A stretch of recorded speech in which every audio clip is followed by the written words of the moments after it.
아무튼 오늘 중요한 이야기 해봐야죠. 어제 참 이게 그 연일 우리 박근혜 이 대선 후보, 새누리당 대선 후보의 광폭 행보에 대해서 바치칸 뉴스에서도 그렇고 많이들 이야기를 해주고 계신데요.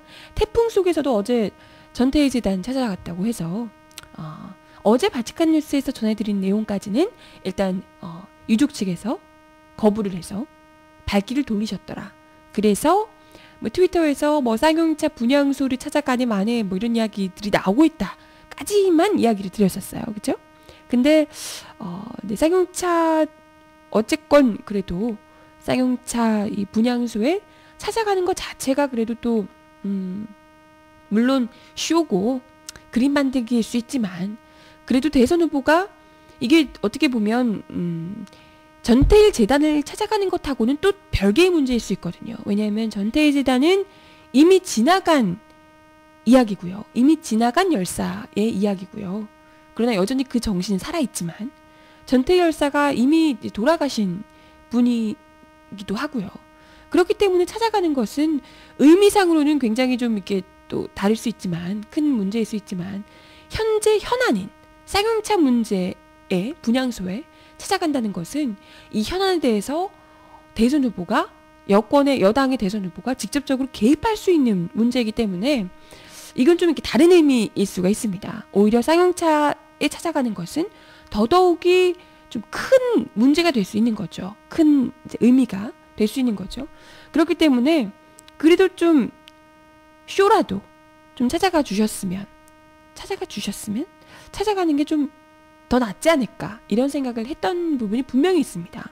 그렇기 때문에 그 전태일 열사의 동생 되시는 분도 유족분들도 여기에 먼저 찾아오는 것은 옳지 않다. 쌍용차 분향소라도 먼저 가시라. 이런 이제 이야기를 하셨던 거고요. 근데 어찌됐건 그건 그 사실과 다르다라고 하면서 박근혜 측에서 박근혜 후보 측에서 안 갔다고 하고요. 결과적으로는 안 가셨다고 하고요. 그 전태일 열사의 동상에 헌화를 하러 가셨다고 합니다. 근데 결국은 저는 헌화 그냥 이게 또 하고 괜히 이제 그림만 이렇게 만들고 사진 좀 찍고 이렇게 그냥 다시 이제 하려고 했는데 아쉽네요. 이러면서 이제 그냥 대충 돌아가시지 않을까 이런 생각을 했는데요.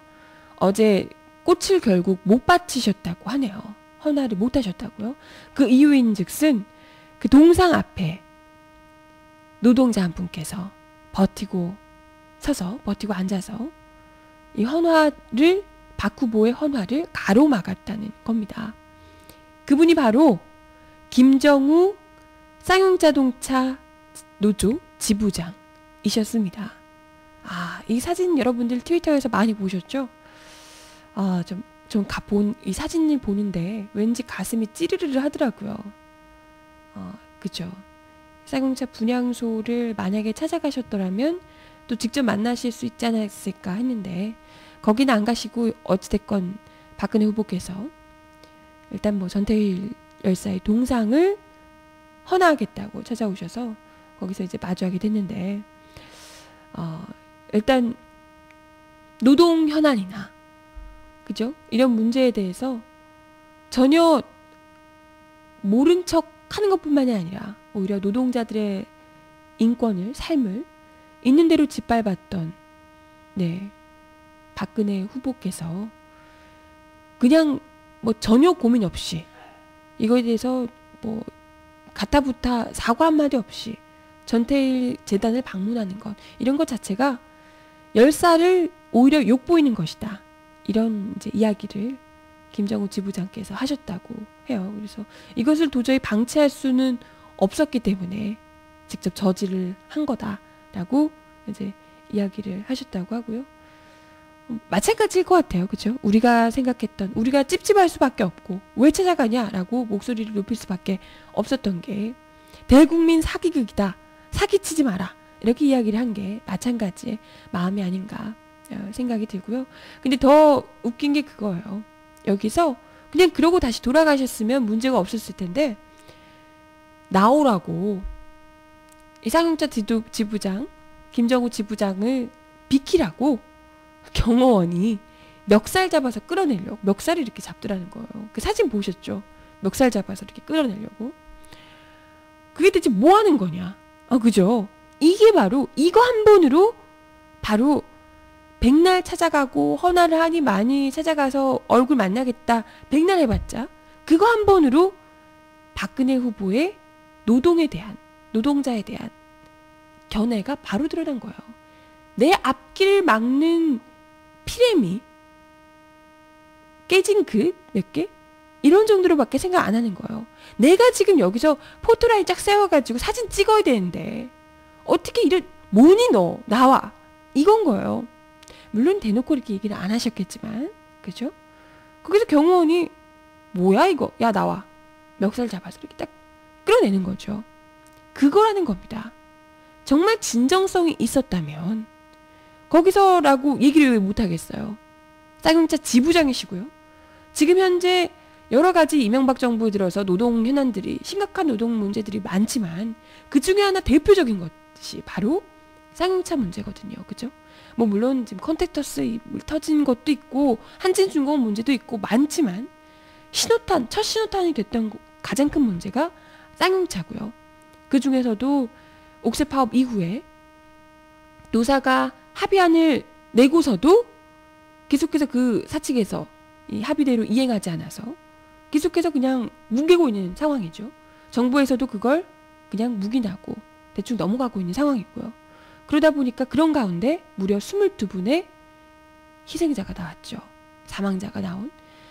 그런 가운데 정말 노동 문제에 대해서 다시금 생각해보고 전태일 열사의 뜻을 기리고 어떻게 할지 대선 후보로서 그런 고민을 하고 싶다면 쌍용차 문제에서 누구보다도 앞장서서 고민을 해야죠. 그에 대해서 발언을 해야죠. 그렇다면 미처 쌍용차 분향소를 못 찾아갔더라면 거기 계시는 지부장과 직접 온 거잖아요. 그죠? 그 문제 내가 여기 허나 못 하시게 막겠다고 지부장이 나오신 거면 정말 진정성이 있다면 이 지부장과 이 김정우 지부장과 단 둘이서라도 이야기를 진정성 있게 나눌 필요가 있지 않았을까.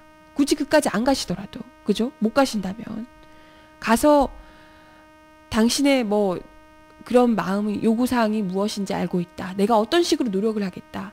나의 마음을 이해해달라. 라든지 설득을 하는 과정이 있어야 된다는 거죠. 근데 그거 아니고 다짜고짜 내가 허나라는데 어디 막고 있어 라고 하면서 경호원이 멱살을 잡고 끌어낸다는 것은 이건 바로 박근혜 후보가 노동 현안에 대해서 노동자들에 대해서 어떻게 생각하고 있는가. 이거 한 번으로 백날 뭐 봉안마을 찾아가니 뭐 어딜 찾아가니 인혁당 피해자를 만나니 전태일 재단을 찾아가니 다 필요 없고요.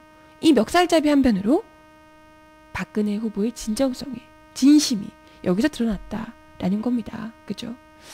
그래서 뭐 이제 뭐 다 볼 거 없을 것 같고요. 다들 그거 한 번으로 다들 트위터에서 그 멱살잡이 하는 사진 올려놓고 이게 진심이다. 이게 진짜다. 박근혜 후보의 민낯이다. 라고 이야기를 하시는데요. 예, 그죠? 참, 네. 어떻게, 근데 그 카메라 기자들이, 사진 기자들이 많은데, 어떻게 거기, 그 경호원 경질되지 않았을까 싶어요. 그죠?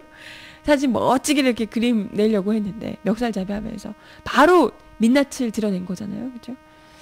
참, 보면서, 어떻게 저럴 수 있나. 그것도 쌍용차 지부장에게. 그것도 전태일 열사 동상 앞에서. 어떻게 저런 감히 누구 멱살을 잡나 이런 생각이 들어서 참 진짜 분노했습니다. 다들 그러셨을 것 같아요. 그죠? 방송에는 나오지도 않았다 이렇게 이야기하시는데 그죠? 방송에는 그런 장면 안 내보냈을 거고요. 그죠?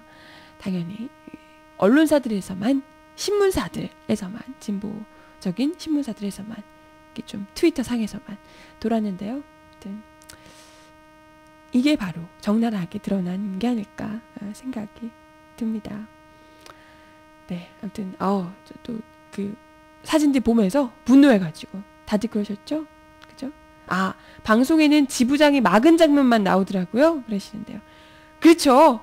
또 그거 보고 그러더라고요. 또 일부 그 박근혜 후보 이 빠들 있잖아요. 어르신들, 오라버니들 이런 분들이 저 종북 빨갱이들이 뭐 하면서 종북 빨갱이들이 막고 있다고, 박근혜를 막고 있다고, 우리 박근혜 동생을 종북 빨갱이들이 막고 있다고 막 이렇게 얘기를 하시더라고요. 참나, 예. 아주 대체 쌍용차 노조 지부장과 빨갱이가 종북 빨갱이가 뭔 상관입니까? 그죠? 진짜 진정 종북 빨갱이가 누군가? 북한 얘기 없으면 못 사는 인간들이 대체 누군가? 생각을 하고 싶네요. 아유, 참, 그죠? 짜증나, 그죠? 네. 음악 듣고 와서 다른 이야기 나눠보겠습니다. 일단은 이 노래 먼저 들려드릴게요. 전람회 기억의 습작.